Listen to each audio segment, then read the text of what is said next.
नमस्कार, स्वागत है आप सभी का। दूरदर्शन समाचार आप देख रहे हैं और सांकेतिक भाषा के इस खास बुलेटिन को लेकर हाजिर हूं मैं कृतिका और मेरे साथ है मेरी सहयोगी दीपाली, जो खबरों को सांकेतिक भाषा में आप सभी तक पहुंचाएंगी। तो चलिए शुरुआत करते हैं इस खास बुलेटिन की और सबसे पहले देख लेते हैं इस वक्त की हेडलाइंस।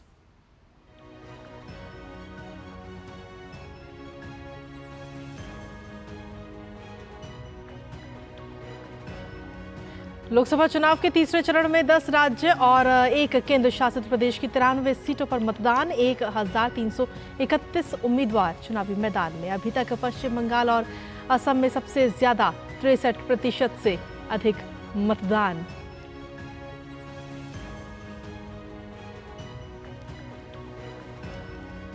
प्रधानमंत्री नरेंद्र मोदी और गृह मंत्री अमित शाह ने अहमदाबाद में डाला वोट।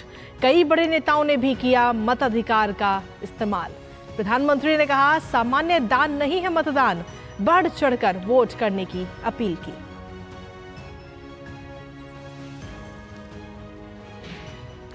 तीसरे चरण में राजनीतिक दिग्गजों की किस्मत का हो रहा है फैसला।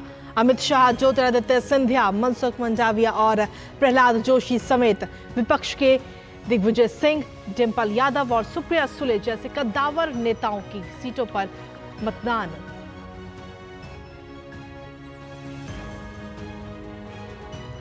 आगामी 4 चरणों के चुनाव प्रचार के लिए प्रधानमंत्री का तूफानी प्रचार जारी।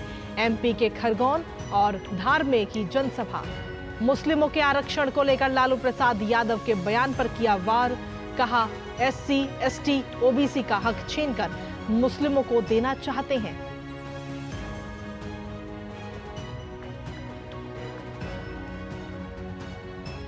चौबीस की चुनौती में विरोधी दलों ने भी झोंकी पूरी ताकत। झारखंड में राहुल गांधी तो बिहार में तेजस्वी का धुआंधार प्रचार। यूपी में मायावती, अखिलेश के साथ बाकी दलों ने भी तेज की प्रचार की धार।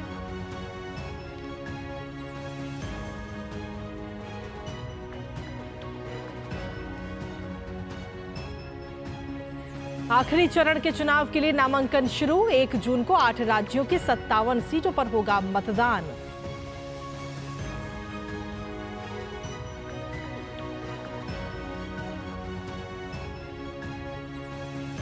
आज दिल्ली के अरुण जेटली स्टेडियम में भिड़ेगी दिल्ली कैपिटल्स और राजस्थान रॉयल्स की टीम। प्लेऑफ में जगह बनाने के लिए राजस्थान एक कदम दूर।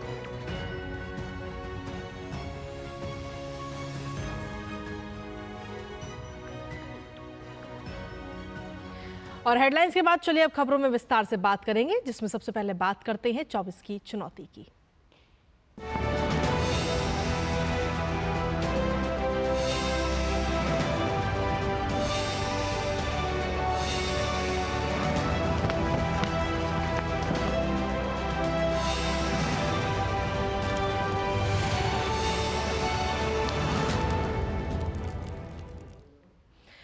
तो 24 की चुनौती में बात लोकसभा चुनावों की कर रहे हैं, जहां मतदान की प्रक्रिया का आज तीसरा चरण है। सुबह 7 बजे से इस चरण में 10 राज्यों और एक केंद्र शासित प्रदेश की 93 सीटों पर वोट डाले जा रहे हैं।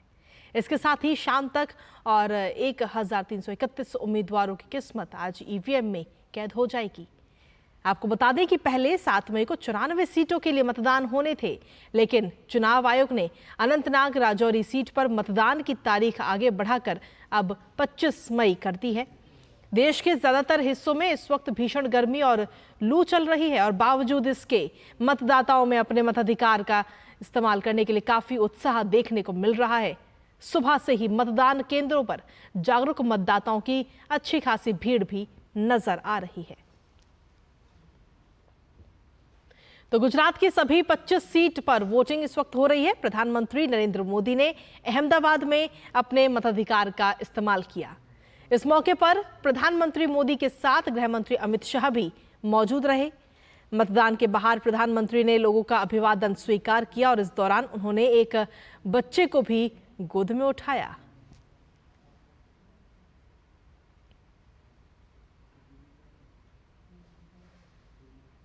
दरअसल यहाँ पर एक दिव्यांग बच्ची मौजूद थी जो प्रधानमंत्री की एक झलक पाने के लिए बेताब थी और इस दौरान प्रधानमंत्री ने उस बच्ची को भी, ये तस्वीरें आपको दिखा रहे हैं, तो तीसरे चरण के लिए मतदान जारी है और आज प्रधानमंत्री नरेंद्र मोदी भी मतदान करते हुए नजर आए। प्रधानमंत्री ने अहमदाबाद में मतदान किया है।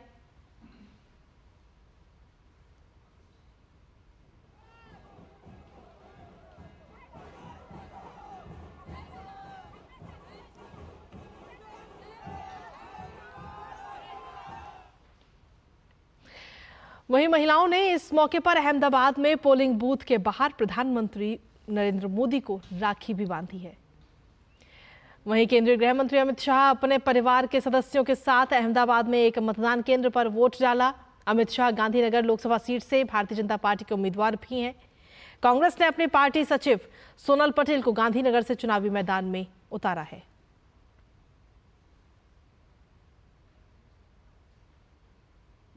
मैं देश भर के सभी मतदाताओं को और गुजरात के मतदाताओं को भी मन से विनती करना चाहता हूं कि बढ़ चढ़कर लोकतंत्र के इस महोत्सव में हिस्सा ले। मुझे पूरा विश्वास है देश भर में आज जहां जहां मतदान है वो सभी मतदाता और गुजरात के मतदाता एक ऐसी सरकार चुनेंगे जो स्थायित्व भी देगी, सुरक्षा भी देगी, समृद्धि भी देगी, गरीबी से मुक्त भारत बनाएगी। वहीं असम के मुख्यमंत्री हेमंत बिस्व शर्मा बारपेटा संसदीय क्षेत्र में उन्होंने अपने मताधिकार का इस्तेमाल किया। मतदान करने के बाद असम के मुख्यमंत्री ने कहा कि प्रदेश में हर आयु वर्ग के लोगों ने बढ़ चढ़कर मतदान किया है। पिछले 10 साल में असम के लोगों ने अभूतपूर्व विकास देखा है। हम उसे जारी रखना चाहते हैं।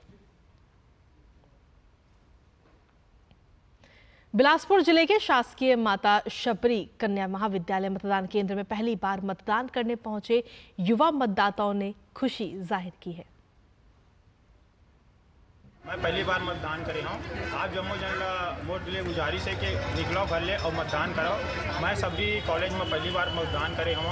आप सब जन निकलो और मतदान करो और लोकतंत्र के तिहार में अपन मत देके सरकार चुनो। पहली बार वोट दे रही हूँ। मुझे पहली बार वोट देकर बहुत अच्छा लगा। वहीं प्रधानमंत्री नरेंद्र मोदी ने महाराष्ट्र के अहमदनगर में 26/11 के मुंबई आतंकी हमले को लेकर महाराष्ट्र कांग्रेस के नेता के बयान की आलोचना करते हुए नजर आए। उन्होंने कहा कि कांग्रेस के लोग आतंकी कसाब का पक्ष ले रहे हैं। उन्होंने इसे मुंबई हमले में सभी आतंकियों को मारने वाले सुरक्षा बलों का अपमान बताया। प्रधानमंत्री मोदी ने अपने संबोधन में किसानों की दुर्दशा पर कांग्रेस को जमकर घेरा।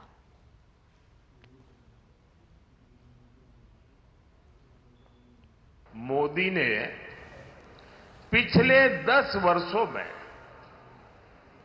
सुरक्षा और विकास दोनों की गारंटी दी है। जो समस्याएं कांग्रेस विरासत में छोड़कर गई थी, हमने उनके समाधान दिए हैं। महाराष्ट्र में कांग्रेस ने किसानों को संकट में धकेला। सूखे का संकट गहराता गया। कांग्रेस अपनी लूट में व्यस्त रही। हमने वर्षों से लटके प्रोजेक्ट को पूरा करके किसानों की चिंता की। यहां नीलवंडे डैम का काम 1970 में शुरू हुआ था और उस समय डैम की लागत 8 करोड़ थी। आज वो बढ़कर के 5,000 करोड़ रुपए पहुंच गई है। ये पाप इन्होंने किया है। वहीं प्रधानमंत्री नरेंद्र मोदी ने मध्य प्रदेश के धार में विजय संकल्प रैली को आज संबोधित किया और इस विशाल जनसभा में भारी जनसमूह उमड़ा। प्रधानमंत्री ने अपने संबोधन में कांग्रेस और इंडी गठबंधन पर जमकर निशाना साधा। राजद प्रमुख लालू यादव के मुसलमानों को आरक्षण देने वाले बयान पर प्रधानमंत्री कड़ा प्रहार करते हुए नजर आए। उन्होंने कहा ऐसे हाथ पछाड़ के बोल रहे हैं मुसलमानों को आरक्षण मिलना चाहिए, और सिर्फ आरक्षण नहीं मिलना चाहिए, वो कहते हैं कि पूरा का पूरा आरक्षण मुसलमानों को मिलना चाहिए। इसका मतलब क्या हुआ? इसका मतलब क्या हुआ? यानी एससी, एसटी, ओबीसी समाज को जितना आरक्षण मिला है वो छीनकर ये लोग पूरा का पूरा आरक्षण मुसलमानों को देना चाहते हैं। आखिर ये लोग ऐसा क्यों कर रहे हैं? क्योंकि यही वोट बैंक, उसी के सहारे वो अपने सांस गिन रहे हैं। बाकी तो उनका सब खत्म हो चुका है, कुछ बचा नहीं है। बारी बारी से सब छोड़ करके भाग गए। बताइए साथियों, मोदी तो इतने दिनों से सिर्फ यही कह रहा था कि ये आपके हक में से कुछ हिस्सा काटकर धर्म के आधार पर बांट देंगे, लेकिन इनकी साजिश तो और गहरी है। ये लोग अब डंके की चोट पर कह रहे हैं, जिस दिन वोटिंग हो रही है उस दिन कह रहे हैं एससी, एसटी, ओबीसी का पूरा आरक्षण ये मुस्लिम समाज को देना चाहते हैं। और सांकेतिक भाषा के इस खास बुलेटिन में खबरों का सिलसिला लगातार जारी। फिलहाल वक्त एक छोटे से ब्रेक का, आप बने रहिए हमारे साथ, जल्द हाजिर होते हैं। तेरी होने वाली मदर इन लॉ कुछ ज्यादा ही ट्रेडिशनल है। ट्रेडिशनल लोग ज्यादा इमोशनल होते हैं। तो भाई साहब, अब कोई किसी की लाइफ में आग नहीं लगा पाएगा। समर कूल, जो हर दिल करे कबूल। बात जब पीढ़ियों के लिए बनने वाले घर की हो तो जिम्मेदारी बड़ी हो जाती है। गैलेंट समझता है ये जिम्मेदारी। अब डबल एम रिब्स के साथ गैलेंट एडवांस टीएमटी रीबार, निर्माण का रियल हीरो। तुम्हें पता है इन्वेस्टर्स के लिए एक इन्वेस्टर प्रोटेक्शन फंड होता है IPF, लेकिन अगर तुम्हारा ट्रेड एक्सचेंज पर एग्जीक्यूट नहीं हुआ या फिर कोई गारंटीड रिटर्न्स वाली स्कीम है तो ये IPF आपकी मदद नहीं कर सकता है। और अगर आपका ब्रोकर ही डिफॉल्टर बन जाए तो फिर IPF आपको कॉम्पेंसेशन दिला सकता है। कहाँ से सीखा? NSE की साइट पर। समझ कर इन्वेस्ट कर। और ब्रेक के बाद एक बार फिर से स्वागत है आप सभी का। खबरों में आगे बढ़ेंगे और चलिए अब आपको बताते हैं कि आरक्षण पर लालू प्रसाद यादव ने क्या बयान दिया था। बिहार के पूर्व मुख्यमंत्री और राजद प्रमुख लालू प्रसाद यादव ने दरअसल मुस्लिम आरक्षण का खुलकर समर्थन किया है। लालू यादव ने कहा कि मुसलमानों को आरक्षण मिलना चाहिए। रिजर्वेशन तो मिलना चाहिए मुसलमानों को पूरा। बहुत अच्छा वोटिंग हो रही है, बड़ी बड़ी लाइनें लगी हुई है, चारों लाइनें लगी हुई है सब जगह। लालू यादव द्वारा मुस्लिम आबादी को आरक्षण देने के मुद्दे पर सपा के रामगोपाल यादव द्वारा राम मंदिर को बेकार कहे जाने पर भारतीय जनता पार्टी इंडी गठबंधन पर हमलावर है। भाजपा प्रवक्ता सुधांशु त्रिवेदी ने लालू यादव द्वारा मुस्लिम आरक्षण पर दिए गए बयान पर कटाक्ष किया और कहा कि प्रधानमंत्री जिन आकांक्षाओं को व्यक्त कर रहे थे वो सही साबित हो रही हैं और मुस्लिम आरक्षण का जिन अब दक्षिण से उत्तर तक फैल रहा है। मुस्लिम आरक्षण का जिन इंडी गठबंधन के चिराग से बाहर निकलकर दक्षिण से लेकर अब गंगा के मैदान तक पहुंचकर पूरे विकराल रूप में भारत के आकाश पर दिख रहा है। श्री लालू प्रसाद यादव जी ने जो बयान दिया है, जब मुस्लिम आरक्षण का विषय पूछा गया तो उन्होंने कहा हां मिलना चाहिए पूरा का पूरा। तो यदि पूरा का पूरा मुस्लिम समाज को आरक्षण मिलना चाहिए तो यह साफ हो गया कि SC, ST और OBC का हिस्सा मारकर वो मुस्लिम समाज को आरक्षण देना चाहते हैं। केंद्रीय वित्त मंत्री निर्मला सीतारमण ने सोशल मीडिया प्लेटफॉर्म एक्स पर कांग्रेस पर सीधा निशाना साधा और कहा कि कांग्रेस के इरादे भयावह, षड्यंत्रकारी और खतरनाक हैं। जैसे उन्होंने शाहबानो पर सुप्रीम कोर्ट के फैसले को पलट दिया, अब वो कह रहे हैं कि राम मंदिर के फैसले को भी पलट दिया जाएगा। उन्होंने कहा कि एक महिला नेता को श्री राम के दर्शन करने की सजा दी गई, ये बेहद शर्मनाक है।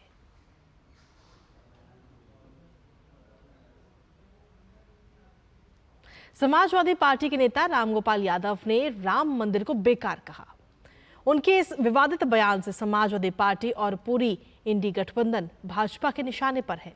भारतीय जनता पार्टी के राष्ट्रीय प्रवक्ता शहजाद पूनावाला ने इंडी गठबंधन पर सीधा हमला बोला है। पहले राम भक्तों का विरोध, राम भक्ति को पाखंड, राम जी के अस्तित्व पर सवाल और अब राम मंदिर पर ही हमला। और केवल समाजवादी पार्टी नहीं, कांग्रेस पार्टी ने तो राम मंदिर के प्राण प्रतिष्ठा को इवेंट बुलाते हुए कैसे उसका बहिष्कार किया। राम मंदिर को लटकाना, अटकाना, भटकाना ये कांग्रेस पार्टी ने लगातार किया। राम मंदिर गुलामी की निशानी आरजेडी ने कहा। रामचरितमानस पर हमला इन लोगों ने किया। और अब सनातन समाप्ति की बात से लेकर राम बनाम शिव कराने की बात तक हिंदुओं को अपमानित करना, हिंदू को दो गाली ताकि मिले वोट बैंक की ताली, ये बन चुका है इंडी अलायंस का चरित्र। कांग्रेस के दिग्गज नेता राहुल गांधी ने झारखंड के चाईबासा में इंडी गठबंधन की उम्मीदवार जोबा मांझी के पक्ष में जनसभा को संबोधित किया। उन्होंने जनसभा में संविधान को बचाने के साथ जल, जंगल और जमीन पर आदिवासियों के प्राथमिक अधिकार का मुद्दा उठाया।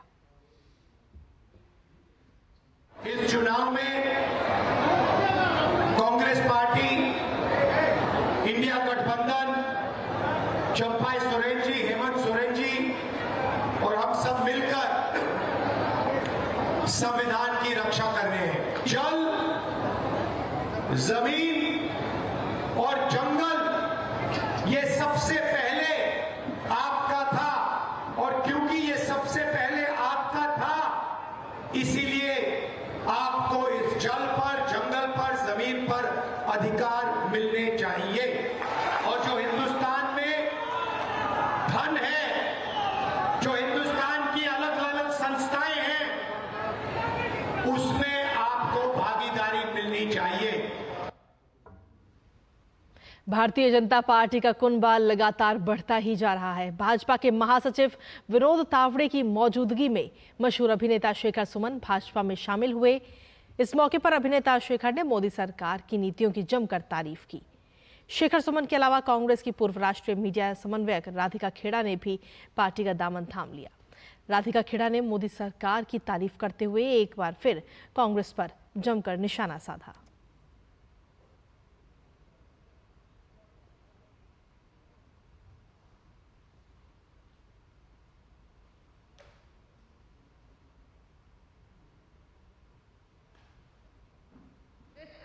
महात्मा गांधी जी की कांग्रेस नहीं, आज की कांग्रेस राम जी की विरोधी कांग्रेस है, हिंदू की विरोधी कांग्रेस है। मेरे साथ जो दुर्व्यवहार किया उससे पीड़ित होकर आज मैं बोलते हुए भी ये कांप रही हूं जब मैं उस पल को वापस जीती हूं। ये सिर्फ मोदी जी की गारंटी की सरकार थी कि बेटी वहां सुरक्षित थी और वहां से सुरक्षा से यहां पर पहुंच सकी। और मैं बहुत बहुत धन्यवाद देती हूं नरेंद्र मोदी जी का, श्री अमित शाह जी का और साथ ही राष्ट्रीय अध्यक्ष श्री जेपी नड्डा जी का कि उन्होंने मुझे मौका दिया है कि मैं रामलला के इतने विशाल परिवार का आज हिस्सा बन सकूं और भारतीय जनता पार्टी में शामिल हो सकूं। मोदी जी के सानिध्य में जो हमारा देश पिछले 10 सालों से गतिशील है, विकासशील है, जहां अवस्था भी बदल रही है, व्यवस्था भी बदल रही है, तकदीर भी बदल रही है, तस्वीर भी बदल रही है, दशा भी बदल रही है और दिशा भी बदल रही है, उसमें शामिल होना, उस प्रवाह में, उस ऊर्जा में हर हिंदुस्तानी का फर्ज है। और उसके लिए जरूरी हो जाता है कि जो ताकतें हैं, जो करना चाहती हैं, उनका आप हाथ बटाएं। भले ही आप एक अदने से इंसान हैं, लेकिन वो कहते हैं कि बूंद बूंद से सागर बनता है, और मैं अपने आप को खुशकिस्मत समझता हूं कि मुझे ये मौका मिला है। वहीं मंगलवार को राजधानी दिल्ली में CII और भारत सरकार के औषध विभाग की तरफ से मेडिटेक स्टैकेथॉन 2024 का आयोजन किया गया। कार्यक्रम का मकसद स्वास्थ्य क्षेत्र से जुड़े मेडिकल उपकरणों के गुणवत्तापूर्ण स्वदेशी निर्माण और इन उपकरणों के आयातक की जगह निर्यातक बनने पर चर्चा की गई। कार्यक्रम में तमाम गणमान्य लोगों के साथ साथ भारत सरकार के औषध विभाग के सचिव डॉक्टर अरुणेश चावला भी मौजूद थे।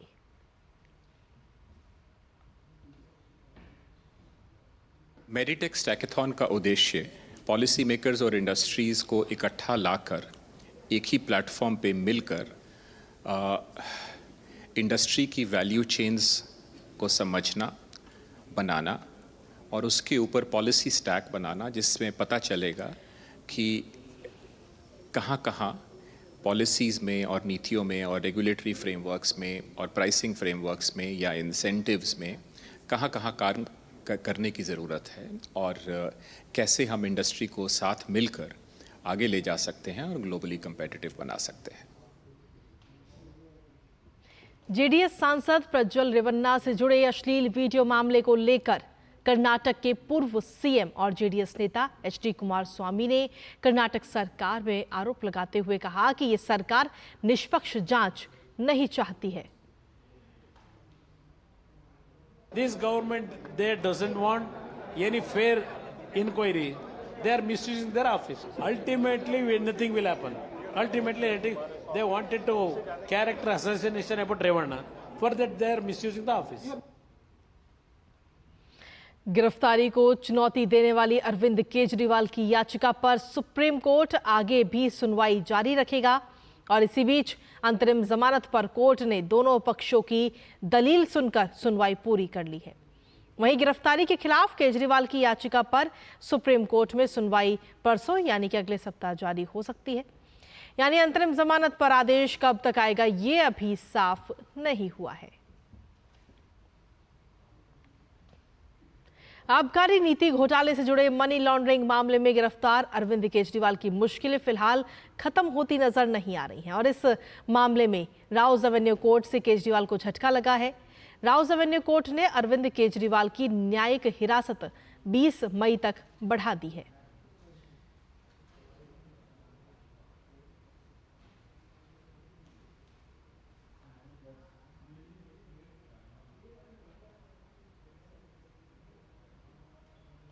ईडी ने ग्रामीण विकास मंत्री आलमगीर आलम के गिरफ्तार PS संजीव लाल उनके नौकर जहांगीर आलम को मंगलवार को कोर्ट में पेश किया।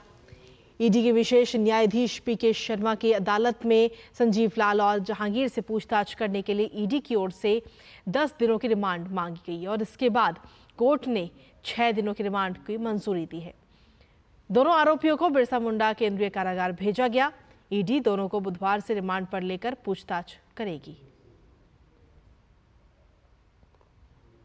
और अब बात खेलों की कर लेते हैं, जहां इंडियन प्रीमियर लीग यानी IPL में आज दिल्ली कैपिटल्स का सामना राजस्थान रॉयल्स से होगा। दोनों टीमें दिल्ली के अरुण जेटली स्टेडियम में भिड़ेंगी। मौजूदा सीजन में राजस्थान रॉयल्स का सफर शानदार रहा है। अंक तालिका में दूसरे स्थान पर स्थित इस टीम ने अब तक खेले गए 10 मैचों में से 8 मैचों में जीत हासिल करके प्लेऑफ में अपनी जगह बनाने के करीब है। तो वहीं दिल्ली की टीम अब तक खेले गए 11 मैचों में से सिर्फ 5 ही जीत सकी है। प्लेऑफ में पहुंचने के लिए दिल्ली को अपने सभी मैच जीतने होंगे। और इसी के साथ फिलहाल सांकेतिक भाषा के इस खास बुलेटिन में मुझे, मेरी सहयोगी दीपाली और हमारी पूरी टीम को दीजिए अनुमति। नमस्कार।